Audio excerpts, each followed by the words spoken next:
just like hustling for distribution, the SoundCloud artists, like doing, do you remember a better example of it is, remember Lil Nas X was putting his music on these like viral clips. So you find a clip, then put your music on it, then get it back out into distribution. Oh, so okay. It's like I like that. It's like little growth the original hacking for your creative career, basically. It's cool. Original one, Jack, was Soulja Boy on LimeWire. Tell 'em. Do you remember that Soulja Boy? Do you remember that trunk when he would name it like Dr. Dre, Still What a Dre, and then you legend. play it and it's like, you! You!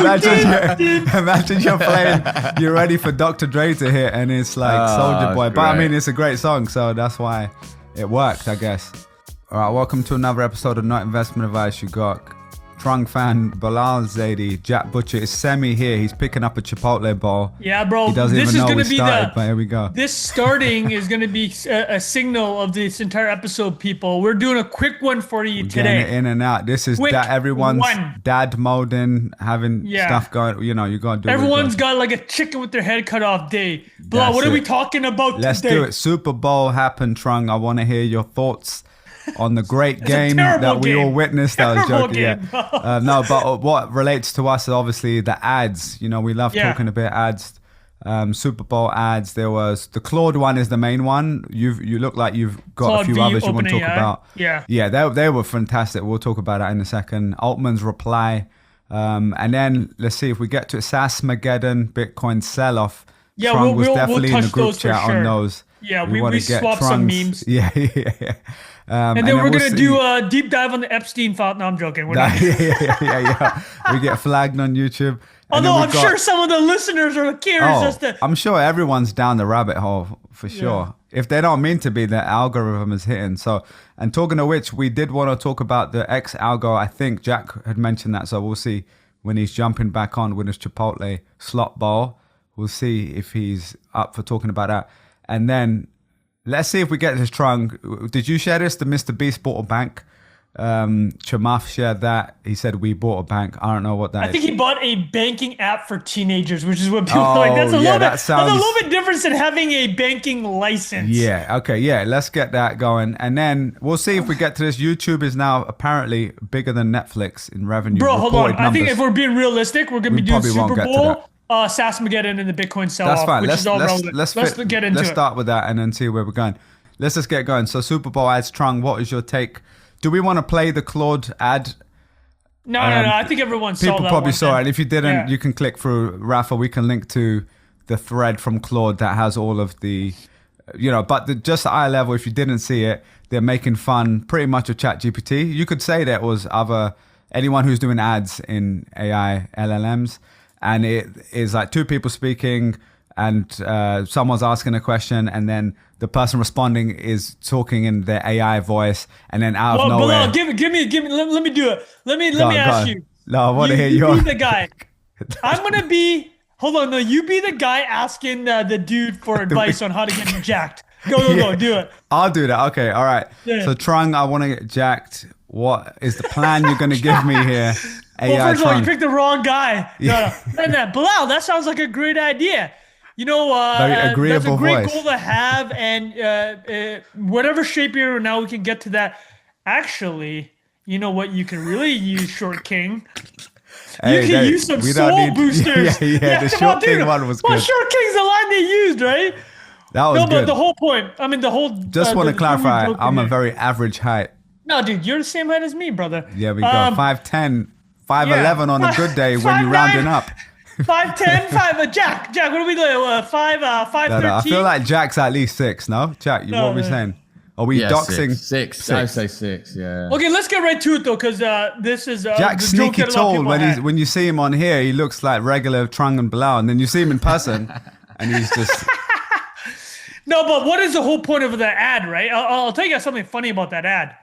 So we always talk on this show, or the NIA show. Can't believe I called it a show. Where we shit talk for 3 hours. The program is worse when people say the program yeah. is about normies versus techie, right? So 130 million people watched the Super Bowl this year, estimated. How many of those people do you think know what Claude is? Right? Like, if we're being honest, let me give you a statistic that came out true. after the Super Bowl, somebody ran a survey on the ads. Apparently that Anthropic ad, which slapped for us, ranked in the bottom 3% of Super Bowl ads over the last 5 years amongst, I think, a survey of That's 1,000 wild. people. Yeah, it's just no idea. That's right? interesting because There's, like, I watched it in a bar trunk, and I would say no one reacted. And like I was with a couple friends who knew about it. One of them works at Gemini, the other one works at YouTube, and they were like, "Oh, this was such a good ad," and they're like advertising people. So, and then they're like cracking up, and I'm looking around, no one's reacting. Maybe it was just the sound, because it's like you need to hear what they're saying and like the tone of the voice. Versus you see that Dunkin' Donuts ad and it's like 50 celebrities. Oh, that's laughing. the thing, right? I think you brought up the great point, Bilal. That's normie Super Bowl, right? Like, why is Duncan paying every single one of those celebs? Like Jennifer Aniston's in it, Joey from Friends is in it, obviously Matt and Ben. Let's say they're probably paying them each realistically $500,000, right? So they're spending 20, 30, 40 million on these ads, and all in. That's what you're expecting, right?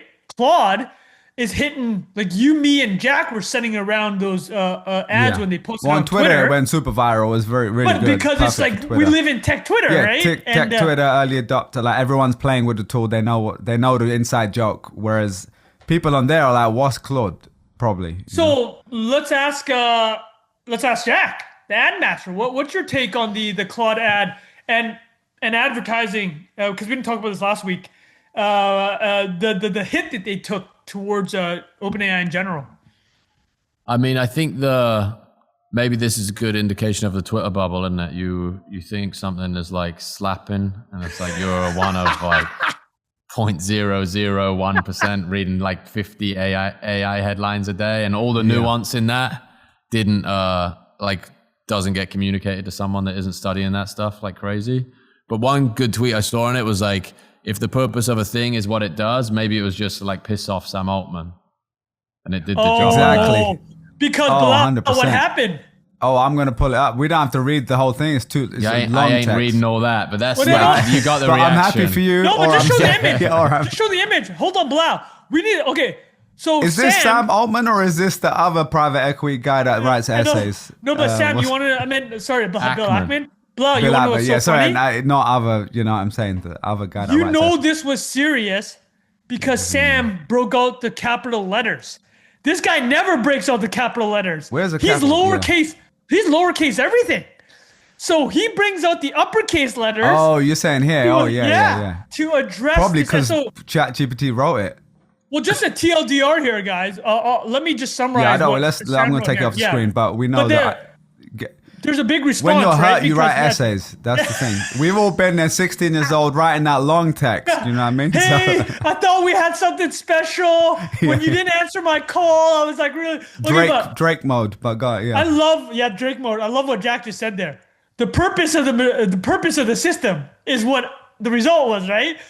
But Jack, this is the best theory I've heard on it. Yeah, you're right. It wasn't for the normies. It was for recruiting AI talent. Mm-hmm. Remember, we've talked about this. There's 1,000 AI researchers that are worth probably 100 mil each, right? There's 1,000 of them. Maybe even that's too high. Call 500 to 1,000. You just framed OpenAI as the joke that we've made about, or people have made about Facebook for the past 2 decades. You know this joke? The smartest minds of our generation are working on slots, are working on having you click, convert 1% more of an ad, right? Hey, so let's not downplay it, boys. But someone got to do it. You know, I'm joking. I used to say the same thing as well. For new listeners, Bilal's former employer was Google. His former colleagues were Sundar Pichai and Sergey Brin. All right, so, but hold on. Let me extra frame this. But this comes to the other side, Bilal. So I'm gonna give Bilal the floor for the defense of this. What is it that ads provide, right? Sam said a free and open internet. There you go. And this is what Sam was saying in that note. I'll tee one thing up and I'll tee up Bilal. He can rant on this. He basically framed Anthropic as a luxury product for rich people. And he says, we're trying to democratize AI and we can only do it through advertising. So Anthropic, easy for you to say, advertising's evil. First of all, 80% of your revenue is from enterprise and coders, so you don't even care about the normie. Sam Altman, capital letters today. I brought up the uppercase letters, care about the normie. And then here, Bilal, I'm serving it up for you. Thoughts? Expound on that. No, keeping it 100% real here. I use an ad blocker, right? So like as a user, I don't like ads, to keep it real. But also, I also understand that like some people, like most people don't pay for YouTube. I do. Most people don't. So most people complain about pre-roll ads, but they can pay $10 a month to get rid of it. And the free market decides. The free market decision was 80-90% of people don't pay. So that's kind of where most things land on the internet. I think we've tried to reinvent the wheel so many times with the internet. Like, remember, it was freemium, and then we got all these different business model. People come up with new phrases for it. Ultimately, it's like if someone makes something free and enough people use it for a consumer level good. Oh, I think, can we see the Chipotle guy in the back? That was that, Jack. Yeah. Sorry, this is great. Great content. This is great content. All right, anyway. But yeah, what was I saying? Essentially, yeah, ads do pay for the internet. I'm semi-joking on the ad blocker. Like the sites that say like, oh, we need you to unblock, I'll do it. But it's mainly for when you're on those football, those streaming websites. Like you open the screen, it's like 30 banner ads. Yeah, you can't, and you need that. You need that, So, but yeah, my point is but I will say, as it relates to AI ads, we've kind of talked about it before. The summary is there's a much more intimate feeling when you're going back and forth conversationally than just a normal transactional search. And the way they captured it in Claude in those ads was perfect, because the other one that was really good outside of the getting jacked one was the therapist one. Do you remember that one? And yes, they're like that was the in first this one they intimate, posted. Yeah, and it's like an intimate saying. Obviously, you're telling your secrets to your therapist, and then out of nowhere they take a tangent, and it captures that feeling we all have, or we're like, why are we getting this weird ad at this weird moment that's not relevant to me, in this frame of mind where you're looking for real trust. So I thought they did a great job, and you're right. Maybe I do think there's a little bit of a post hoc analysis around always for the hiring people. Like I think that's a part of it, but I do think they were trying to hit the masses too, right? Like you don't run a Super Bowl ad just to get a recruiting drive. You can do that way more efficiently.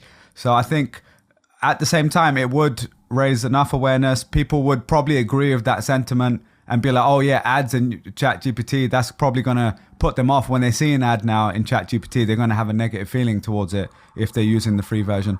So yeah, that's how I feel about it. But what about you guys? I mean, last thing, Sam Altman, I would love your thoughts on his response, because my one-liner is, when someone's joking about you, you don't want to like try to explain yourself like normally. But I understand why he's having to do that. It kind of makes it look, I put it almost in the same bucket as when he got defensive on that call we talked about many times. Is it Brad Gerstner, where he was like, I can find someone to buy your shares. And it just comes across a little bit like, jumpy and, like if you... rattled.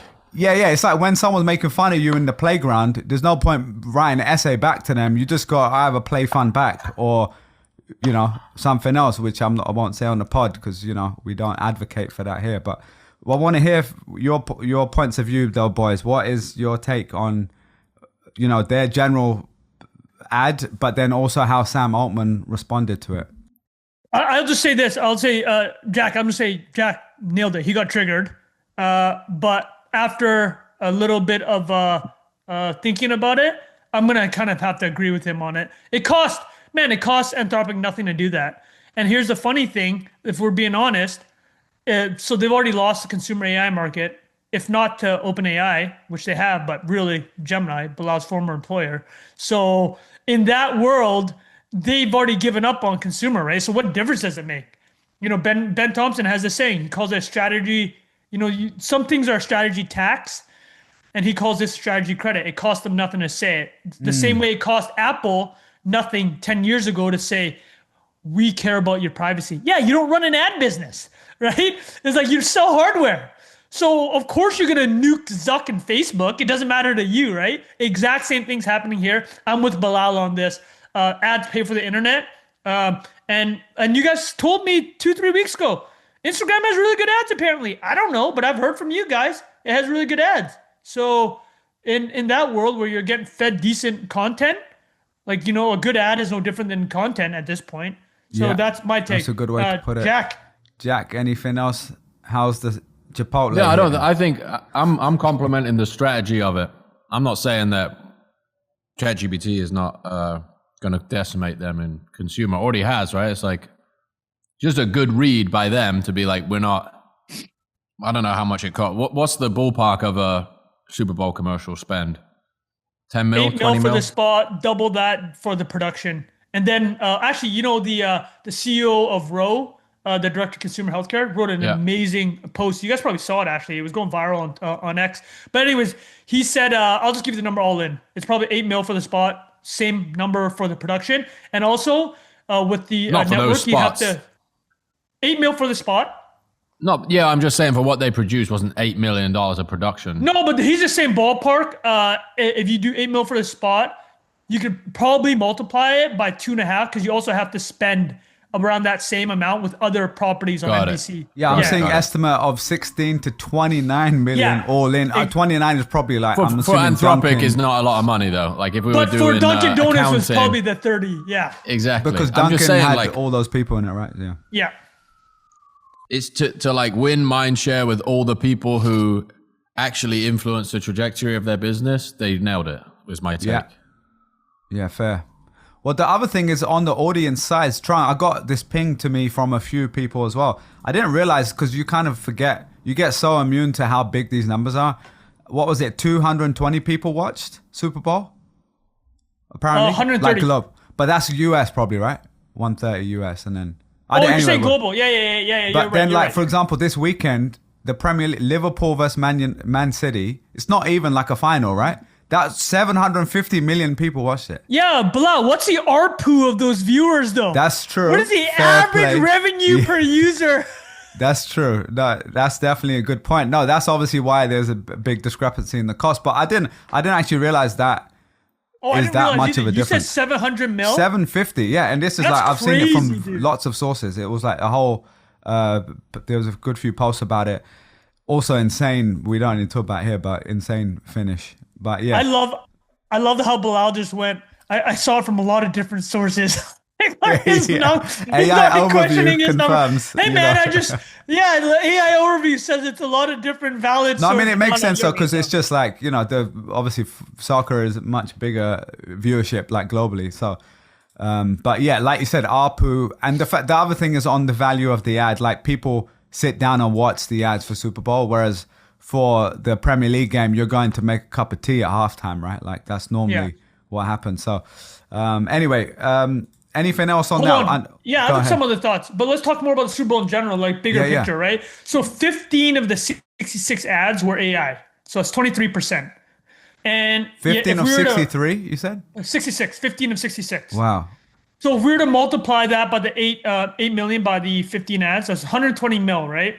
And like we've talked about here in the past, we were here for the crypto Super Bowl, obviously. FTX. Coinbase, Crypto.com, FTX. And obviously, 10 months after that happened, FTX imploded. So, and then famously in the year 2000, 11 .com companies bought ads during the Super Bowl. These were like 1 or 2 year old companies. And then a year after that Super Bowl, 8 of the 11 had either gone bankrupt or sold off in a fire sale. So a lot of people look at like crypto and that as Jack would say, when the meme has been saturated, like Jack was mentioning the other week, is like once Elon goes public, like with SpaceX XAI, like the meme of AI, like what more could you possibly have, right? It's like when he did Dogecoin and SNL, fully saturated, that's the top. Yeah, that's game over. Yeah, so like people think of that with the Super Bowl, but think about this, 120 mil.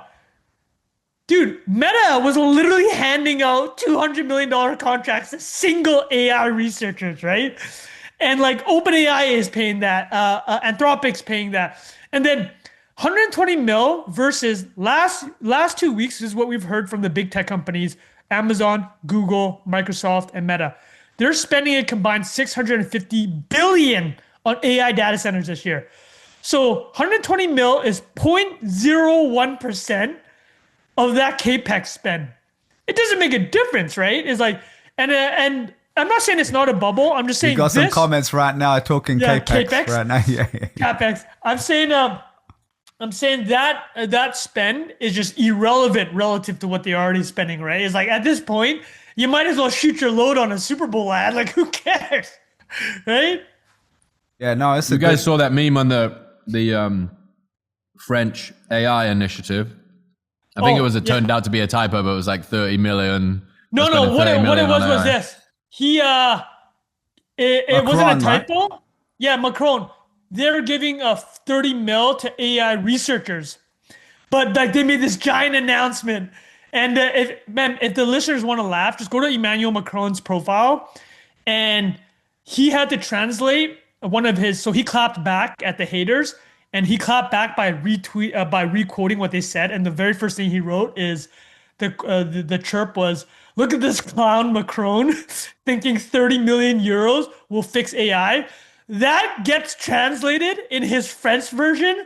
So it's like, "C'est le clown." And I'm just, dude, I was crying when I saw that. And then you go in the replies and he's just getting absolutely wrecked, right? But just to clarify, Trung, what is it? It's 30 just million to euros research. For researchers Which only. From his post was actually quite a lot compared to what other people have done. Yeah. That was his positioning, right? Even that US. And but obviously the approach from US is the government isn't doing it, the companies are. Right? Yeah. Like, and no, to your point, if you actually look at their spend on infrastructure and maybe grants and stuff, they're spending in the tens of billions. But the 30 million number, bro, you cannot walk out with the word AI and 30 mil in the same set. Like if you're making a big announcement, you cannot do that, right? It just completely missed the mark. And I'm gonna give you an example. This is the joke we had, and you guys will laugh about this as former Europeans. Although I guess you guys left. Former Europeans. I mean, double former, right? Double former. There we go. Do you know how much dual money? Passport, man. You still got it. Do you know how much money Europe spent, the EU spent, on creating those tethered bottle caps? The ones that where the water where it doesn't lit. Oh man. I want you to guess how much money do you think was spent on the bottling plants to make sure every country. Unbearable amount. Guess. Just throw a number. I don't know. It's hard to even say. 700 million euros. 10 billion euros was the estimate. So for the listeners, don't get it. If you've ever been in Europe and you buy a bottle of water, it's undrinkable because the cap won't go off. So when you try to drink it, the tether cap is like hitting your nose. They had to redo 1,300 bottling lines to make that cap fit their anti-recycling, whatever, green climate change, all this stuff. Dude, 10 billion euros. I mean, I think 9 billion is a number at the high end. So you cannot roll out with 30 million euros. Anyways, we go totally off track here. So back to the AI. But no, the point was that the Super Bowl spend was not that crazy. But all right, I think that's good for the Super Bowl. It's going to transition us into the next topic, SaaS-Mageddon. Hold on. Let's talk. We got to do some culture. Let's do some culture war stuff. How did we feel about the Bad Bunny performance here? I enjoyed it because I mean it's hard not to like the vibes. You know what I mean? The Did vibes you see were John incredible. Hamm, aka John Hammond? People were calling him because he was going hard on the dance floor, looking. Was he on the? No. He was on the side, but like on pit side or whatever. Okay, because inside the Bad Bunny had the house on the field. Yeah. They had quite a few. Pedro Pascal was there. Cardi B was there. Jessica Alba. That was. You nailed it, actually. I find it fun. I mean, outside all the political stuff, because whatever. Like I like. I didn't music. understand a single word. I don't know any of his songs, 100%. But the vibes were incredible. No, a few of them. He had some bangers, to be honest. Like the viral ones that you probably would. You don't really use Instagram that much, but they're like super viral on TikTok and Instagram. And Monaco. Go on, Jack. What about you, mate? I didn't watch it. I didn't watch any of the game, any of the Ain't no TV in the house, bro. Yeah, no iPads, no TV. Yeah. He's got a good story. Didn't he just win Artist of the Year though, as well? Yeah, he did at the Grammys. Grammys. He won Artist of the Year. He's the biggest artist in the world, essentially. And he was number of. Celia was telling me this week. He has like a bit of a permissionless apprentice vibe going on. Was the grocery store is he enrolled? Attendant is he in pushing? there? Yeah, I don't think. No, in what way? What do you mean, Jack? just like hustling for distribution, you know, the SoundCloud artists, like doing, do you remember a better example of it is, remember Lil Nas X was putting his music on these like viral clips. So you find a clip, then put your music on it, then get it back out into distribution. Oh, so okay. It's like I like that. It's like little growth the original hacking for your creative career, basically. It's cool. Original one, Jack, was Soldier Boy on LimeWire. Tell 'em. Do you remember that Soldier Boy? Do you remember that Trunk when he would name it like Dr. Dre, Still What a Dre, and then you legend. play it and it's like, you! You Imagine you're playing, you're ready for Dr. Dre to hit and it's like Soldier Boy. But I great. mean, it's a great song, so that's why it worked, I guess. Yeah, That's man, good. Really good. Yeah, I know. I mean, what about you, Trung? Outside of not understand, obviously I don't understand Spanish. I will be honest, I'm a big fan of Kendrick Lamar. When he did his performance, I didn't really understand a lot of what he was saying too, to be honest. Not, like obviously it's in English, but like, and I listened to the album, but I kind of got to concentrate when I listened to his too. So there's been a few of those where I'm like, I don't know what they're saying, but I like the vibe, you know what I mean? So, also reggaeton in general. Does Bad Bunny count reggaeton, by the way? I'm sound so old here. Yeah, I'm asking the wrong crowd. But yeah, that just the general beats just go pretty hard. All right, Trunk, what we got? We want to talk SaaS-Mageddon or Bitcoin, or do you got more culture stuff here? No more culture stuff. All right, Trunk's sending out a tweet right now. You can see his concentration face is on. All right, should we talk about the sell-off here? Trung, we were in the DMs here chatting about the Bitcoin drop. Where are we at today? Let's have a look. So we got today 69,000, nice. And we've got, it went down to 62, was it? What was the low? 61 something, I think. Yeah. 61, okay. And back up a little bit. Also, outside of that, what else? I mean, we talked about last week, gold, silver, big drops, 25% in one day for silver. I actually deleted all my apps on my phone, so I don't look at stuff. Don't even look. Well, dude, let's talk about the better to do Bitcoin, that. right? Because obviously we've talked on this for 5 years. There is no second best. We joke about Sailor. We talk about the debasement trade, fiat. How are we feeling about BTC? I mean, this is the reality. Why it got chopped in half since October, right? And we've been through this. This is not the first time Bitcoin's got chopped in half, right?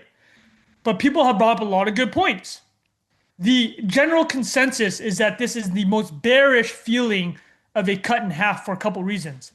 Number one, every other previous time you could say, just wait until it goes mainstream, right? Wait until the flood of money comes in. But that's already happened. That happened, right? This is the most crypto-friendly president ever.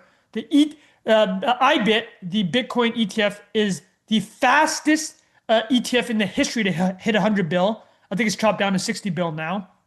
Ballpark, right? And then what else has happened recently that crypto-friendly president, you got the flood of money already coming in from the normies, right? It's hitting the 401ks.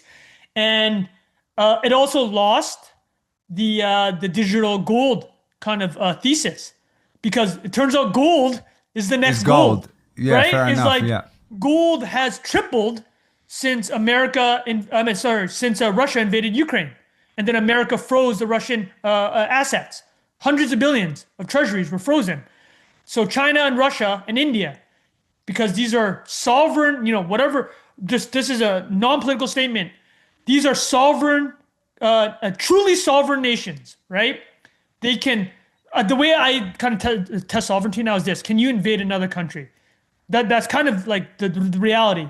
Can you invade and prosecute a long-term military conflict? Because if you can't, you're not truly sovereign. And this is why you're actually hearing a lot of European countries like, do you still trust America to provide the nuclear umbrella? Germany's going to France. It's like, hey, can you put us under your nuclear umbrella? So you're seeing 3 of the largest economies in the world put their their central banks heavily into gold. I think gold now, Balaji keeps showing the chart. Gold has crossed U.S. Treasuries as the number 1 holding in the world. So Bitcoin, we've talked about it, was supposed to be the digital gold. I still think it is. But turns out gold is also the new gold. Yeah. And the other thing to consider is this. Because under the current presidency, Bitcoin has become very American coded. And we've talked about stablecoin here also. Stablecoins are backed primarily by US treasuries. So outside of Bitcoin, the number one use case for crypto, you could argue, are stablecoins, which are very useful, right? And the TLDR for listeners that aren't 100% sure what stablecoins are, just imagine you can get access to US dollar accounts anywhere in the world with an app without having to open a bank account. And you don't have to worry about inflation in your local currency. If you're a Filipino, you don't trust the local peso, you just open an app and you start transacting in stable coins. And that stable coin's backed 1-to-1 with the US Treasury. So crypto has become US coded. And as we know with China, as we've talked about, the average Chinese citizen is still buying Bitcoin. The average Chinese citizen is still buying gold and silver. But the idea now that China would put Bitcoin on their balance sheet, I do not think will happen.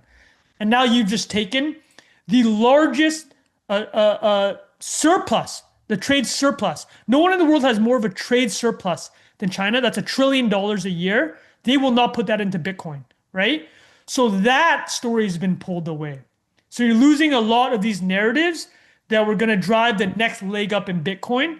The one narrative that remains is governments are going to print like crazy. Japan, as prime minister, she just came in. They call her the Japanese Margaret Thatcher. She just won a massive election, and she won it on the basis of monetary and fiscal expansion. Spend a ton on defense. They're about to print, right? And I didn't know they're calling her Japanese Maggie T. Yeah, the Maggie T. And I don't know. Let's put it this way. And you guys think that Trump isn't going to find a way to print going into the midterms? Of course he is. So if America prints, the rest of the world has to print or lower interest rates in some capacity to keep pace, because America sets the Fed sets the monetary agenda for the world effectively because of how much treasuries are out there. Everyone kind of follows. So that story continues, right? Is the world is going to be awash with liquidity. This is not investment advice, but that story, liquidity and Bitcoin still holds. But yeah, how do you guys feel about that, right? I'd like to get, because I know Jack needs to go in 5, so let's let Jack share his point of view. And while you're going to share whatever you want to share, Jack, I'm just pulling this up as well because this is maybe relevant to give context to what Trung was saying. The biggest drops in Bitcoin history, essentially. And, you know, if you've been listening to the pod for a while, you know there's been multiple 50 to 80% drops from high to low.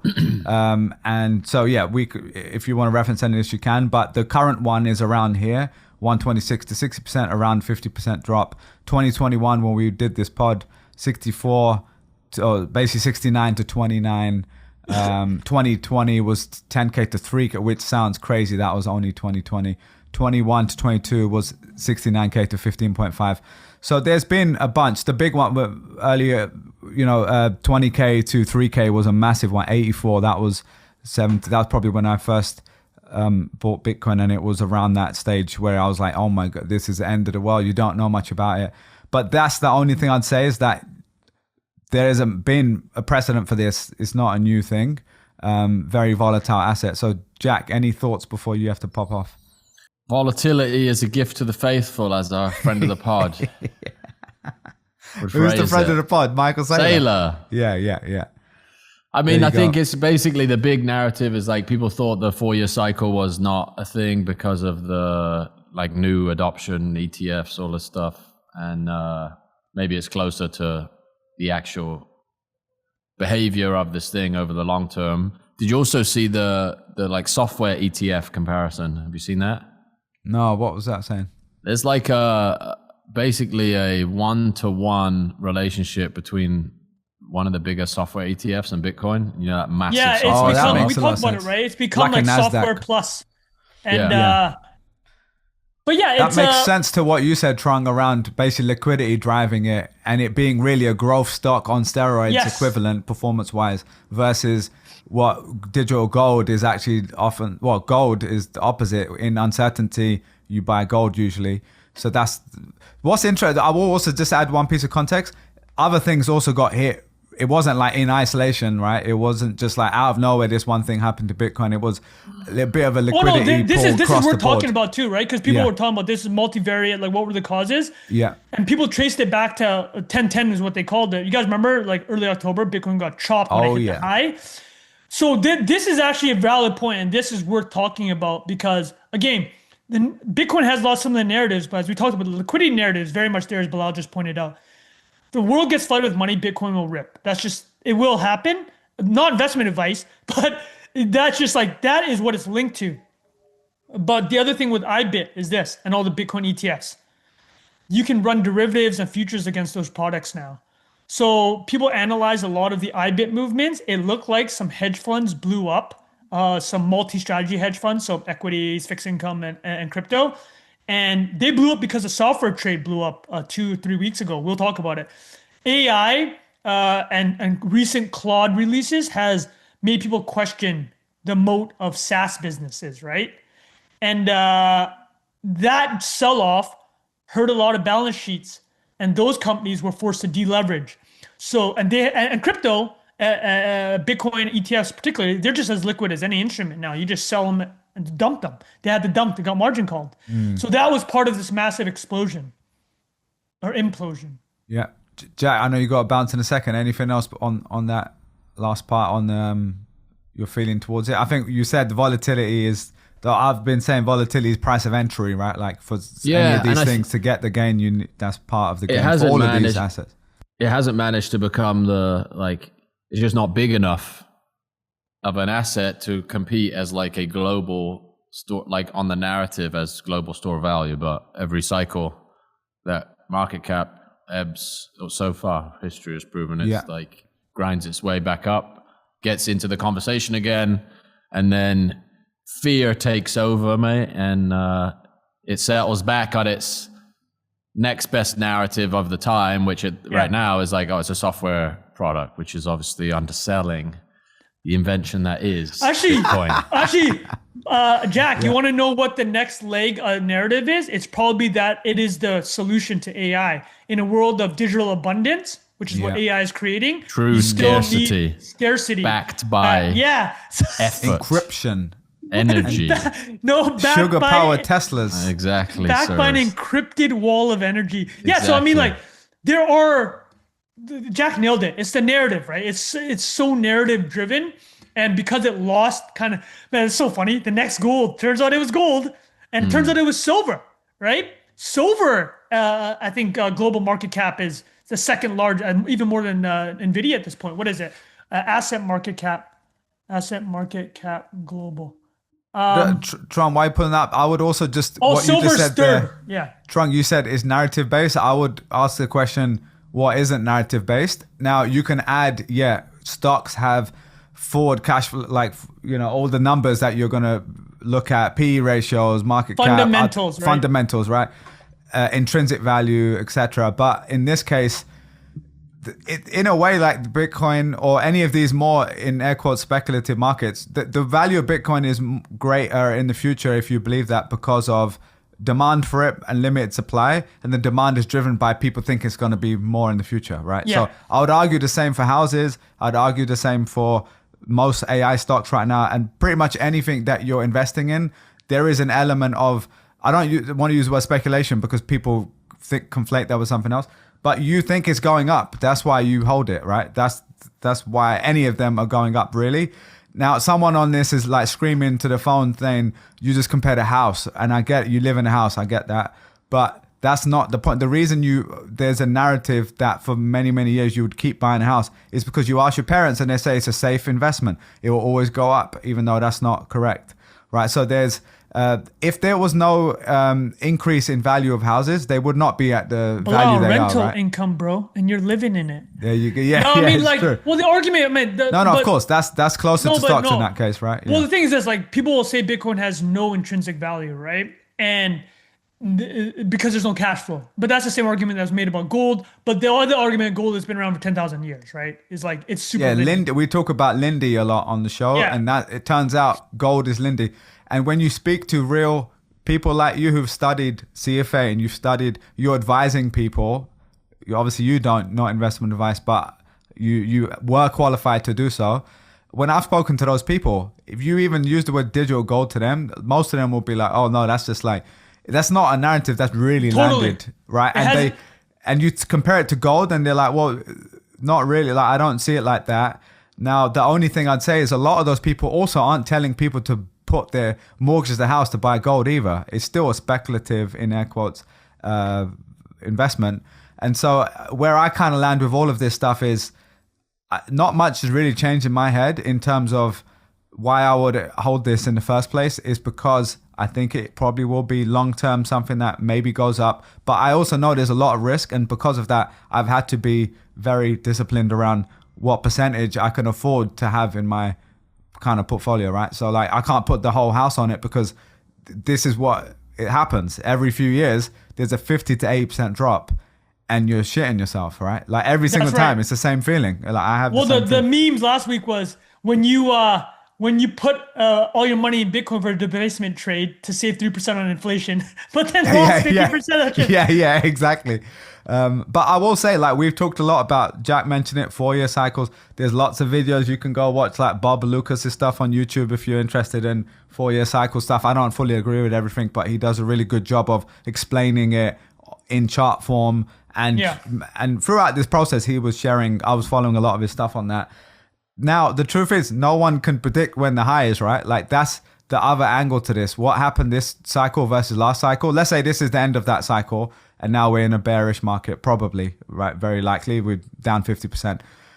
Sometimes that now pops up and then drops again and then stays in a bear market, but I think it probably would just be potentially several years of consolidating, going sideways, going down, and then maybe, hopefully, at some point, it might go back up again in the future. No investment advice. No investment advice, but I'm prepared for it to not be that, like based on what you said, because the history of gold, like you said, is thousands of years. People have been using gold, right? This is not the case. This is what, 2008, I guess, right? So is it 2008? Am I mixing it up? Which part? When it started? The Bitcoin. Yeah. 2008. Yeah, 2009. 2009, it was a paper. Yeah, exactly. But realistically, like the big jumps were 2012, 15, 2017, and then 20. Like I'm talking about the big bull runs, 2020, 2021, ZERP era. Now, if you zoom out, that is a very short period of time.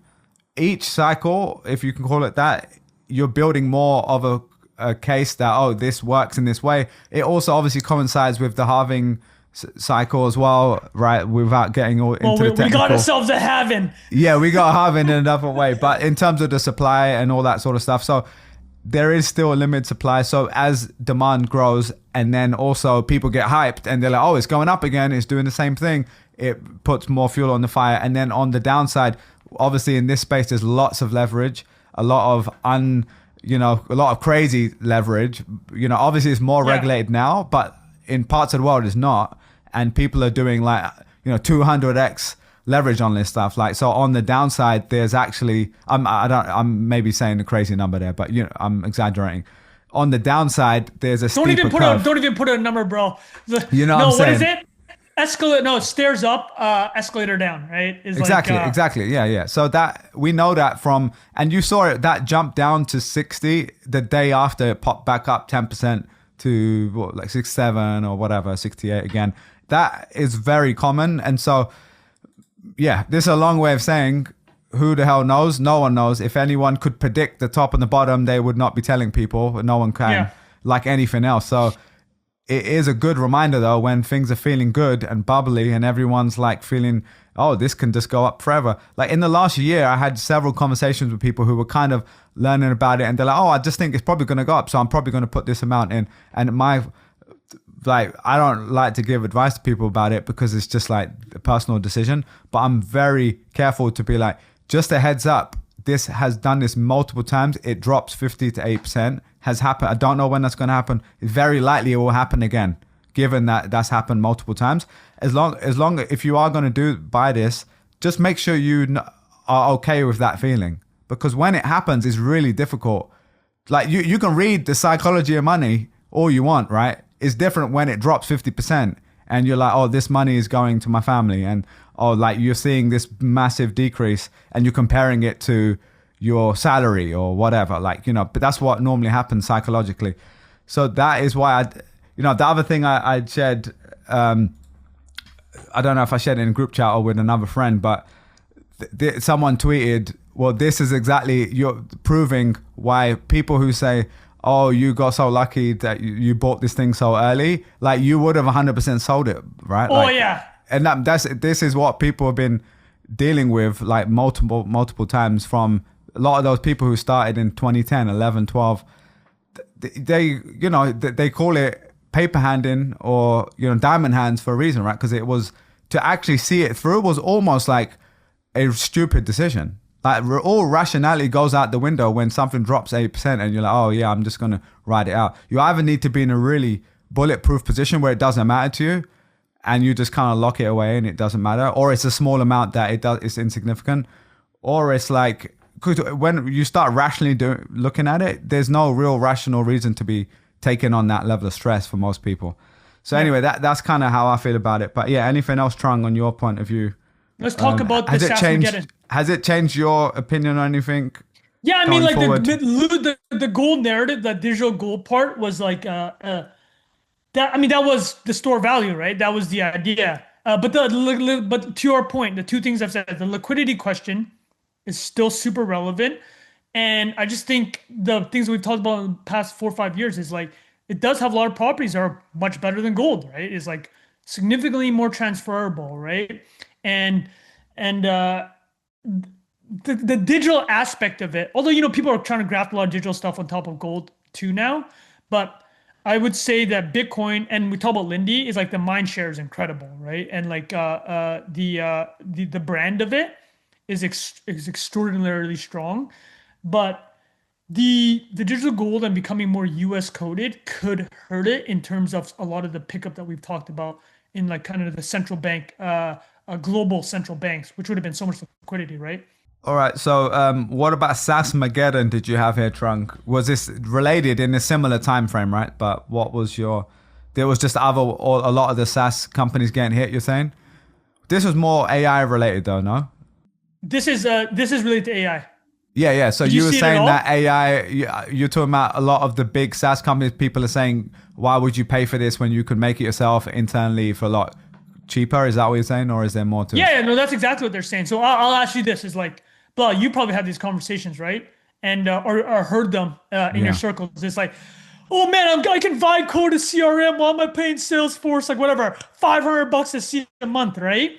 So if you look at the software index, which you had mentioned, it had dropped with Bitcoin also. I think it's down 30% in the last 3 months, like one of the top software tracking indices. And then if you look at companies like Workday, ServiceNow, Salesforce, they've all taken a beating. And it specifically happened. Did you see any of the Anthropic releases last week? No. Well, what was it? Well, you've seen Claude Cowork, Claude Code. Yeah. Right? What was the new So one? last week, somebody released a plugin that said they could automate legal work and automate design work.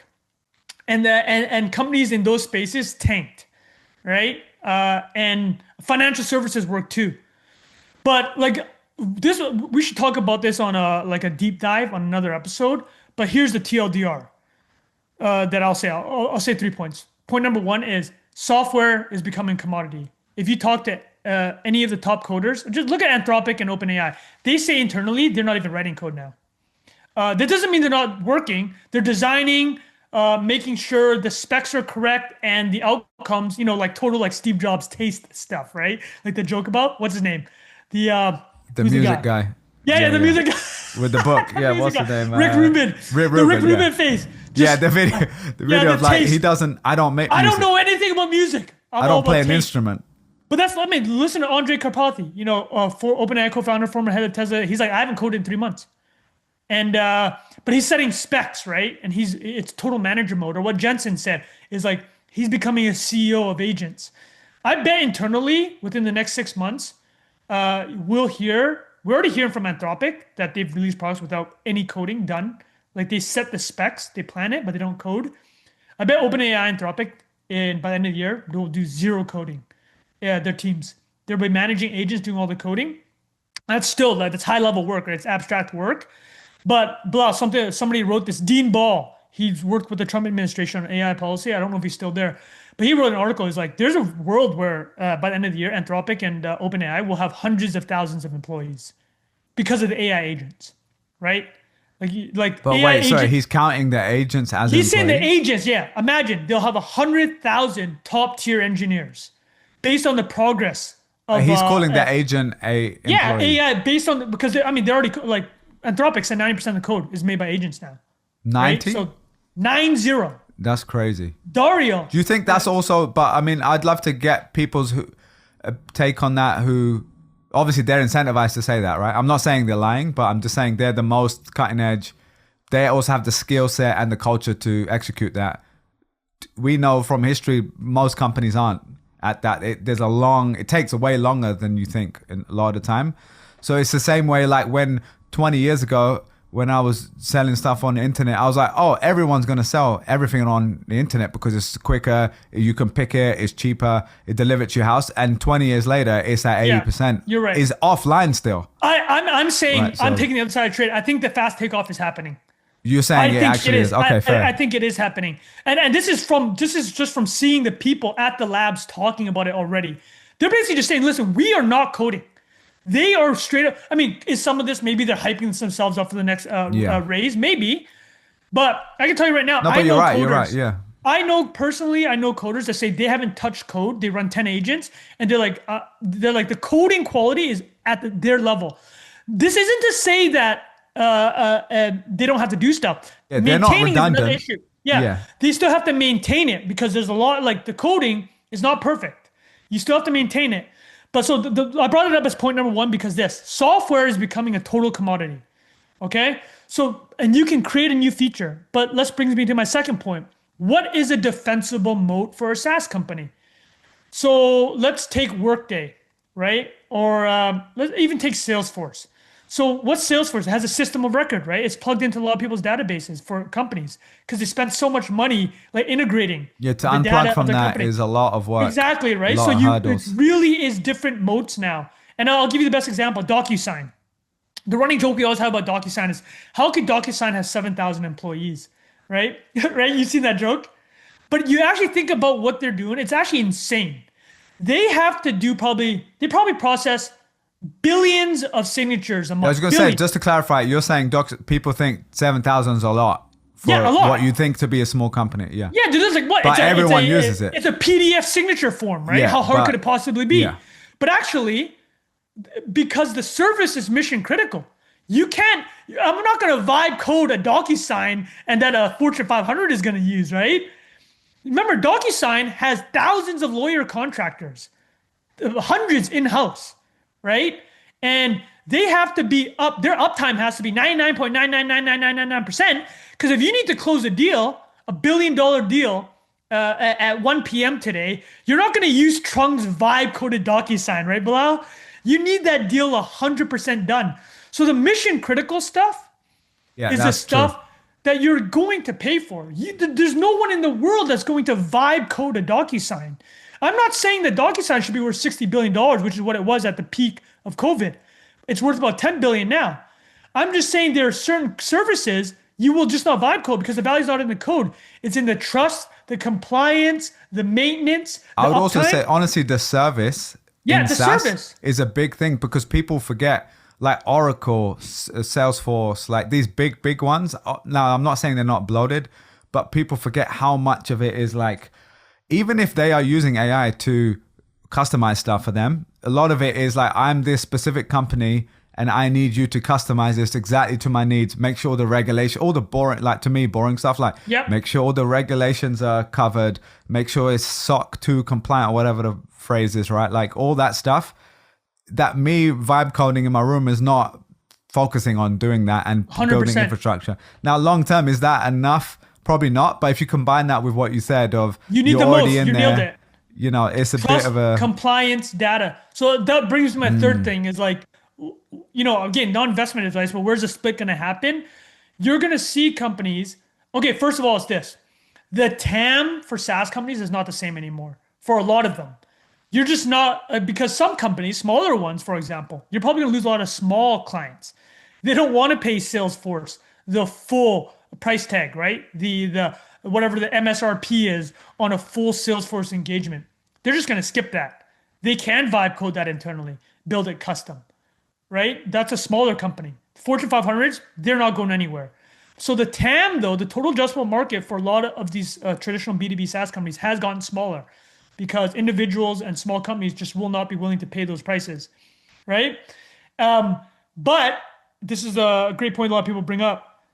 The amount of things that need software and code is like, let's say we probably coded 10% of the world's problems, right? If you look at some of these stats, it's like, I think some crazy thing like half of the government still run on faxes in like England and America, or some crazy number, right?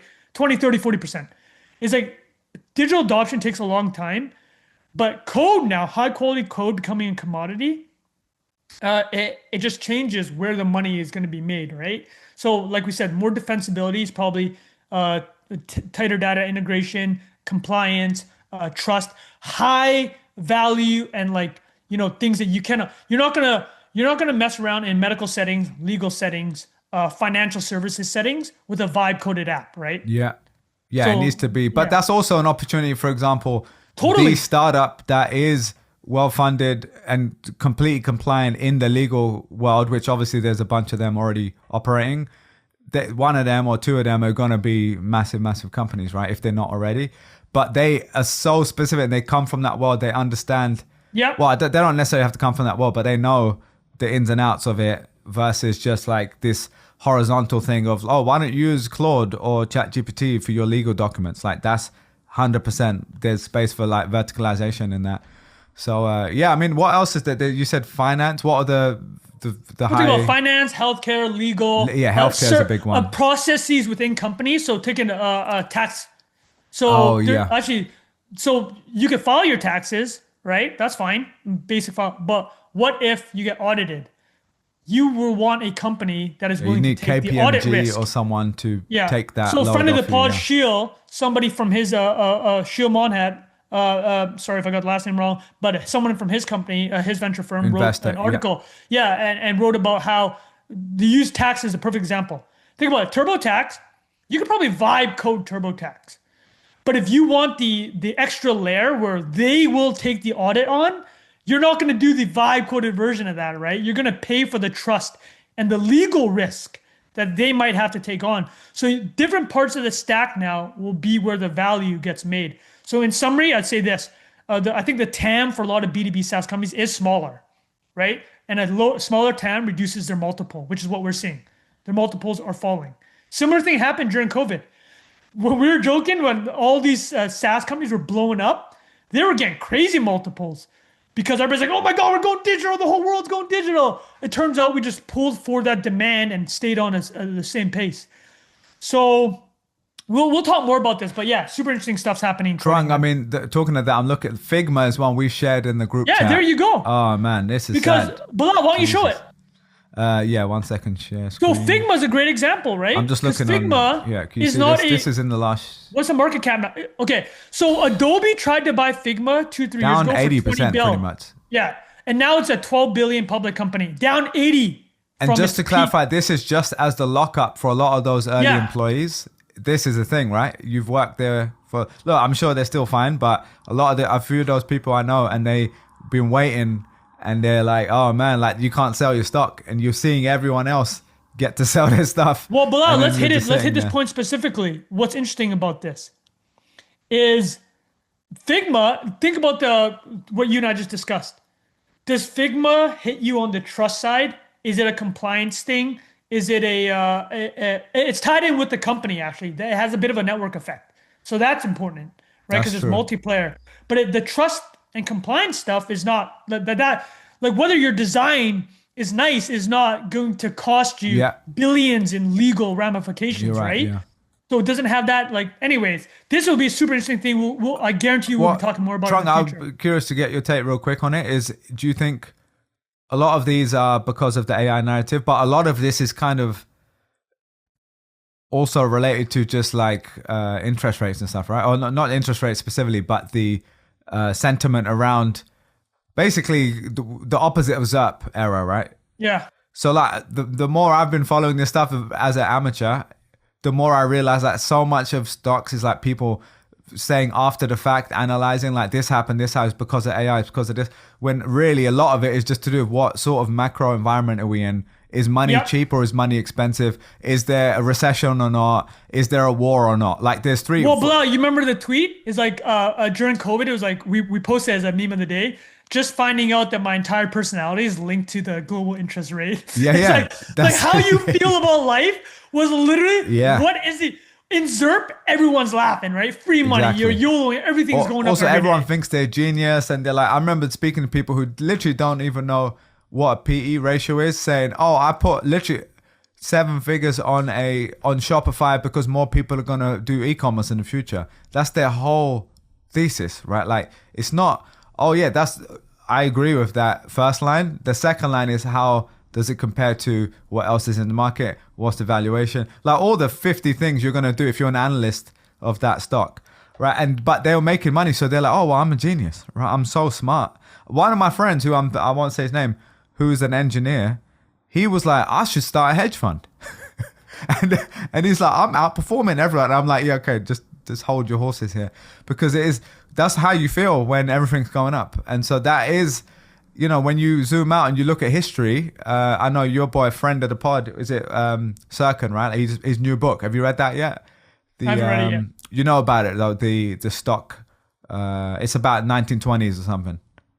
Do you know what I'm talking about? Oh yeah, Sorkin. Sorkin, yeah. I haven't read that yet, but I've seen him on a few pods, and he's talking about it. Like when you compare like where we are now to different eras, you realize that, man, this is just cyclical. Like you go through 10, 20, 30 year periods sometimes, and then you have 10, 15, 20 years of like austerity and war and like all these really bad things. And those people come out of it and they, like the Great Depression, like those people came out of that, how their mentality is so different to ours, like out the generation gap, when you talk about those things. Anyway, let's wrap it up there, Trung, unless you had anything else. No, that's great, man. That was we got to get back in it. Yeah, that was a great one. Yeah, well, man. let's get it going here. I hope you all enjoyed that, and we'll see you next week. Cheers, bye-bye. Peace.